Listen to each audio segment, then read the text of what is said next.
We teach a variety of hands-on holistic workshops, both in person and virtually, and our topics are things like making your own fire cider, elderberry syrup, intro to crystal and stone healing, kimchi, kombucha, planting a medicinal herb garden. And we found that our programs are really popular. I think one reason is because people really are interested in the holistic world.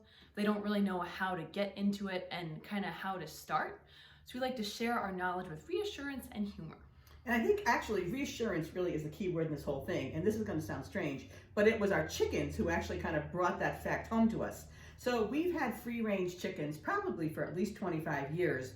And originally we got them so they would eat ticks so we wouldn't wind up with Lyme disease. But another benefit of having free-range chickens are the eggs. But I can't tell you how many times in the last 25 years people have said to us, "Aren't you afraid to eat your own chicken's eggs? The ones at Stop and Shop are so much safer." To which we always say, "Are you kidding me? You would pick a Stop and Shop egg over a free-range egg?" And that really got us thinking, how the heck did it get to the point where people are afraid to kind of trust their own inner knowing and their own inner wisdom? Like another good example. Eris, tell them about fermenting. This is a good example. So in our classes, like making your own kimchi or kombucha, people are really into the topic. They really want to do it, but they're kind of nervous to do it on their own. Because I think people have been led to believe that if they ferment incorrectly, like maybe ferment a few extra hours by accident, they're going to poison themselves or their families. But people have been fermenting forever, like for thousands and thousands of years. So it's not scary. You can definitely do it.